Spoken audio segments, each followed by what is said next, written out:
പരിശുദ്ധ അമ്മയ്ക്കും അവിടുത്തെ തിരുക്കുമാരനും ആയിരം നന്ദി പറഞ്ഞുകൊണ്ട് തുടങ്ങട്ടെ. എൻ്റെ പേര് റോസ്മേരി. ഞങ്ങൾ മൂക്കന്നൂർ സെൻറ്റ് മേരീസ് ഫൊറോന ചർച്ചിൽ നിന്നാണ് വരുന്നത്. ഹസ്ബൻഡും ഞാനും എൻ്റെ 3 കുഞ്ഞുങ്ങളും ഞങ്ങൾ ഓസ്ട്രേലിയയിലാണ് ജോലി ചെയ്യുന്നത്. അപ്പോൾ അവിടെയാണ് താമസിക്കുന്നത്. 2022 ഏപ്രിൽ മാസത്തിലാണ് ഇവിടെ വന്ന് ഉടമ്പടി എടുത്തത്. വരുന്നതിന് മുമ്പ് തന്നെ ഏകദേശം 2-2.5 വർഷക്കാലം ഇവിടുത്തെ ഓൺലൈൻ ആയിട്ടുള്ള ധ്യാനത്തിലും അതുപോലെ സാക്ഷ്യ ശുശ്രൂഷയിലും വളരെ സജീവമായി പങ്കെടുക്കുകയും ഒത്തിരി അനുഗ്രഹങ്ങൾ അതിലൂടെ എനിക്ക് ലഭിക്കുകയും ചെയ്യുകയുണ്ടായി. അതൊക്കെ ഒന്ന് ചുരുക്കി പറഞ്ഞാൽ, ഇതെൻ്റെ മകനാണ് ജെയ്സ്. അവൻ്റെ കയ്യിലൊരു അരിമ്പാറ ഉണ്ടായിരുന്നു.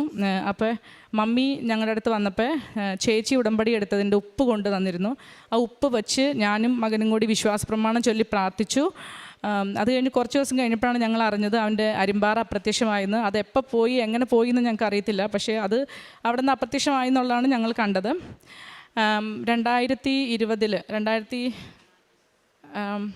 2020 ഞാൻ എൻ്റെ ഇളയ കുഞ്ഞിനെ പ്രഗ്നൻ്റ് ആയിരിക്കുമ്പോഴും എപ്പോഴും ഇവിടുത്തെ സാക്ഷ്യത്തിലും ധ്യാനത്തിലൊക്കെ പങ്കെടുത്ത് പ്രാർത്ഥിക്കുമായിരുന്നു. അവനൊരു അപകടമില്ലാതെ ഒരു സൂചി പോലും അവൻ്റെ മേത്ത് വയ്ക്കാതെ അവനെ ഞങ്ങൾക്ക് തരണമെന്ന്. കുഞ്ഞ് ജനിച്ചു വന്നപ്പോൾ തന്നെ ഡോക്ടേഴ്സ് ആദ്യം പറഞ്ഞത്, നിങ്ങൾ വളരെ ലക്കിയാണ്, കാരണം അവൻ്റെ പൊക്കിൾക്കൊടിയിലൊരു നല്ല കെട്ട് വീണ് കിടക്കുമായിരുന്നു. അതൊന്ന് മുറുകിയിരുന്നെങ്കിൽ ചിലപ്പോൾ ഓക്സിജൻ സപ്ലൈ കിട്ടാനും ഒക്കെ ബുദ്ധിമുട്ടുണ്ടാകുമായിരുന്നേനെ. പിന്നെ എൻ്റെ ഫോൺ 2 ഫോൺ പെട്ടെന്ന് തന്നെ പൊട്ടിപ്പോയി. ഞാൻ ഇവിടുത്തെ പരിശുദ്ധ അമ്മേനെക്കുറിച്ച് പറയുക, എന്ത് ചോദിച്ചാലും തരുന്ന ഒരു അമ്മ എന്നാണ് എനിക്ക് പറയാനുള്ളത്. ഫോൺ പൊട്ടിപ്പോയി, 2ാമത്തെ ഫോണും പൊട്ടിയപ്പോൾ ഒരുപക്ഷെ എനിക്ക് വാങ്ങാൻ പറ്റുമായിരുന്നു. പക്ഷേ പെട്ടെന്ന് ഇങ്ങനെ പൊട്ടിയപ്പോൾ എനിക്ക് ഹസ്ബൻഡിനോട് പറയാനൊരു വിഷമമായിരുന്നു പൊട്ടിപ്പോയി എന്നുള്ളത്.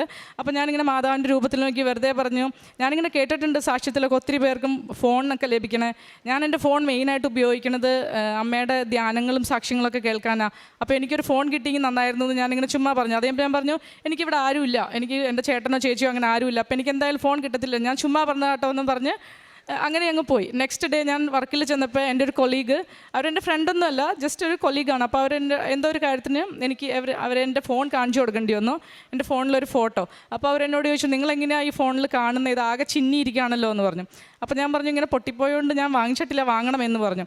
അപ്പോൾ അവരെൻ്റെ അടുത്ത് പറഞ്ഞു, അവരുടെ കയ്യിലൊരു ഫോണുണ്ട്, അവരത് പുതിയ മോഡൽ വന്നപ്പോൾ മാറിയതാണ്, നിനക്ക് വേണമെങ്കിൽ ഉപയോഗിച്ചോ എന്ന് പറഞ്ഞിട്ട് അവർ ആ ഫോൺ എനിക്ക് തന്നു. 2-2.5 വർഷമായി ഞാൻ ഇന്നും ആ ഫോണാണ് ഉപയോഗിക്കണേ. ഒരുപക്ഷെ ഞാൻ ഉപയോഗിച്ചാൽ ഏറ്റവും നല്ലൊരു ഫോണാണത്. പിന്നെ മെയിനായിട്ട് ഇനി ഉടമ്പടി കാര്യത്തിലേക്ക് വരട്ടെ. 2022 ഉടമ്പടി എടുത്തതെന്ന് പറഞ്ഞല്ലോ. ആദ്യത്തെ നിയോഗം വെച്ചത് എൻ്റെ മമ്മിക്ക് വേണ്ടിയായിരുന്നു. മമ്മിയുടെ ഒരു ആധാരം കാണാതായിട്ട് ഏകദേശം 4-5 വർഷമായിരുന്നു.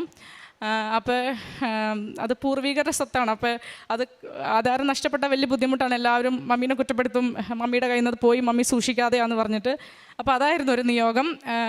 ഞാൻ വന്ന് മമ്മിക്ക് വേണ്ടി ഉടമ്പടി എടുത്തു. അതുപോലെ ഞാൻ ഉടമ്പടി എടുത്ത് ഉടനെ തന്നെ മമ്മിയും വന്ന് ഉടമ്പടി എടുത്തു. മമ്മി ഉടമ്പടി എടുത്ത് നെക്സ്റ്റ് വീക്ക് ഒരു ഓഫീസിലിരുന്ന് ഞങ്ങൾക്ക് ആ ഉടമ്പടി ആധാരം കിട്ടി. പിന്നെ അടുത്തതായി ഉടമ്പടിയിൽ നിയോഗം വെച്ചത് എൻ്റെ ചേച്ചിക്ക് വേണ്ടിയായിരുന്നു. പിറകിൽ നിൽക്കുന്ന എൻ്റെ ചേച്ചിയാണ് മഞ്ജു. ചേച്ചി 10 വർഷമായിട്ട് നാട്ടിൽ ഒരു പ്രൈവറ്റ് സ്കൂളിൽ പഠിപ്പിച്ചുകൊണ്ടിരിക്കുകയായിരുന്നു. പിന്നെ നമുക്ക് എല്ലാവർക്കും അറിയുന്ന പോലെ കോവിഡ് കാലഘട്ടത്തിൽ ചേച്ചി ജോലി നിർത്തി 2 വർഷക്കാലം ജോലി ഇല്ലാതിരുന്നു.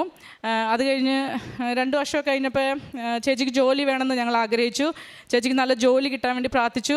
നാട്ടിൽ തന്നെ നല്ലൊരു ജോലി കിട്ടണമെന്ന് ആഗ്രഹിച്ചു. കാരണം ടീച്ചർമാർക്ക് പുറത്തേക്ക് പോകാൻ ഒത്തിരി ഭാരമാണ്. പക്ഷേ മാതാവ് ചേച്ചിക്ക് വേണ്ടി കരുതി വെച്ചത് അതിലും വലുതായിരുന്നു. ചേച്ചിക്കും കുടുംബത്തിനും UK മൈഗ്രേറ്റ് ചെയ്യാനായിട്ട് സാധിച്ചു. മൈഗ്രേഷനാണ് സ്റ്റിൽ, അവർ PR ആയിട്ടില്ല, എന്നാലും ചേച്ചിക്കും കുടുംബത്തിനും അവിടേക്ക് പോകാൻ സാധിച്ചു. ചേച്ചി ഇപ്പോൾ ജപമാല റാലി കൂടാൻ വേണ്ടി കുറച്ച് ദിവസത്തേക്ക് വന്നതാണ്. ചേച്ചിയുടെ പ്രോസസ്സിംഗ് ഒക്കെ വളരെ ക്വിക്കായിരുന്നു. അതായത് എന്നാ പറയണേ, ടൈം ഷോർട്ടനിങ് എന്ന് പറയുന്നത് ഞങ്ങൾ ശരിക്കും നേരിട്ട് കണ്ട കാര്യമാണ്. ചേച്ചിക്ക് ഒരു 10 ദിവസം കൊണ്ടൊക്കെയാണ് ചേച്ചിയുടെ പ്രോസസ്സിങ്. അല്ലെങ്കിൽ 26-ാം തീയതി ഡോക്യുമെൻറ്റ്സ് സബ്മിറ്റ് ചെയ്തു, 5-ാം തീയതി ആയപ്പോഴത്തേക്കും ചേച്ചിക്ക് COS വന്നു. അങ്ങനെ വളരെ പെട്ടെന്നായിരുന്നു കാര്യങ്ങൾ കഴിഞ്ഞത്. പിന്നെ അടുത്ത ഉടമ്പടി വെച്ചത് എനിക്കായിരുന്നു എൻ്റെ ഉടമ്പടി നിയോഗം വെച്ചത്. ഞാനവിടെ ലാബ് സയൻറ്റിസ്റ്റായിട്ടാണ് വർക്ക് ചെയ്യുന്നത്. 5-6 വർഷത്തോളം അവിടെ ഒരു ഹോസ്പിറ്റലിൽ വർക്ക് ചെയ്യുമായിരുന്നു. അപ്പോൾ ഒത്തിരി ബുദ്ധിമുട്ടായിരുന്നു, ജോലി ഒത്തിരി സ്ട്രെസ്ഫുള്ളായിരുന്നു. എന്നും ജോലിക്ക് പോകുമ്പോൾ പേടിയാണ്, അല്ലെങ്കിൽ വേദനിച്ചുകൊണ്ടാണ് പോകുന്നത് ജോലിക്ക്, അത്രയും സ്ട്രെസ്സായിരുന്നു ജോലിക്ക്. അപ്പോൾ ജോലി മാറാനായിട്ട് ആഗ്രഹിച്ചു. ഒരുപക്ഷെ എക്സ്പീരിയൻസ് ഉണ്ട്, ക്വാളിഫിക്കേഷൻസ് ഉണ്ട്, എന്നാലും എനിക്ക് ജോലി കിട്ടുന്നുണ്ടായിരുന്നില്ല. ഞാൻ സെലക്ട് ആവും, പക്ഷേ ഫൈനലിലേക്ക് വരുമ്പോൾ കിട്ടത്തില്ലായിരുന്നു. ഉടമ്പടി എടുത്ത് ഒരു 2 മാസം കഴിഞ്ഞപ്പോഴത്തേക്കും എനിക്ക് വെസ്റ്റേൺ ഓസ്ട്രേലിയയിൽ തന്നെ ഒരു നല്ല ജോലി, അതായത് എനിക്ക് യാതൊരു മെറിറ്റും ഇല്ല ആ ജോലി കിട്ടാനായിട്ട്. വെസ്റ്റേൺ ഓസ്ട്രേലിയയിൽ തന്നെ 5 പൊസിഷൻസാണ് ആകെ ഉള്ളത്. ഒരു മെറ്റേണിറ്റി പൊസിഷനിൽ എനിക്കൊരു 9 മാസം അവിടെ ജോലി ചെയ്യാൻ സാധിച്ചു. ഇൻ്റർവ്യൂവിന് പോയി കഴിഞ്ഞ് വന്നപ്പോൾ ഞാൻ ഹസ്ബൻഡിനോട് പറഞ്ഞു, മാതാവ് നേരിട്ട് ഇറങ്ങി വന്നാൽ ചിലപ്പോൾ എനിക്ക് ആ ജോലി കിട്ടും. അത്രയും ഭാരമായിരുന്നു. അതുപോലെ തന്നെ എനിക്ക് യാതൊരു മെറിറ്റും ഇല്ലായിരുന്നു ആ ജോലി കിട്ടും. ഞാൻ ഹോസ്പിറ്റൽ ഫീൽഡിൽ വർക്ക് ചെയ്തുകൊണ്ടിരുന്നത്. ഈ ജോലി ഒരു ഡിപ്പാർട്ട്മെൻറ്റ് ഓഫ് എഡ്യൂക്കേഷനിലായിരുന്നു. എനിവേ 9 മാസം എനിക്ക് അവിടെ ജോലി ചെയ്യാൻ സാധിച്ചു. അത് കഴിഞ്ഞ് 9 മാസത്തിൻ്റെ കാലാവധി തീരാറായപ്പോൾ വീണ്ടും ഞാൻ വേറെ ജോലിക്ക് അപ്ലൈ ചെയ്തു. ഹോസ്പിറ്റലിൽ തന്നെ, വെസ്റ്റേൺ ഓസ്ട്രേലിയയിൽ തന്നെ ഡിപ്പാർട്ട്മെൻറ്റ് ഓഫ് ഹെൽത്തിൽ ഞാൻ ആഗ്രഹിച്ച സാലറിയോടുകൂടി നല്ലൊരു ജോലി നൽകി മാതാവ് അനുഗ്രഹിച്ചു. പിന്നെ അടുത്ത നിയോഗം വെച്ചത് എൻ്റെ മകന് വേണ്ടിയിട്ടായിരുന്നു. ഇത് ജെയ്സ് 6ാം ക്ലാസ്സിലാണ് ഇപ്പോൾ പഠിക്കുന്നത്. 7ാം ക്ലാസ്സാണ് അവിടെ ഹൈസ്കൂള്. അപ്പോൾ അവന് ഹൈസ്കൂളിലേക്ക്, അവിടെ നല്ലൊരു സ്കൂളുണ്ട്, ആ സ്കൂളിൽ ഏകദേശം 6000-7000 കുട്ടികൾ അവിടുത്തെ പരീക്ഷ എഴുതും ആ സ്കൂളിൽ അഡ്മിഷൻ കിട്ടാൻ വേണ്ടി. അവൻ പഠിക്കും, എന്നാലും മീൻസ് നമുക്ക് പഠിച്ചതുകൊണ്ട് മാത്രം ഒരിക്കലും അവിടെ കിട്ടത്തില്ല എന്ന് എനിക്ക് ഉറപ്പാണ്. അപ്പോൾ അവന് വേണ്ടിയാണ് നിയോഗം വെച്ചതും. അവന് 252 മാർക്ക് കിട്ടണം എന്നാണ് ഞാൻ ആഗ്രഹിച്ചത്. ഭയങ്കര ഹൈ മാർക്കാണ്, ഒരിക്കലും കിട്ടത്തില്ല അത്.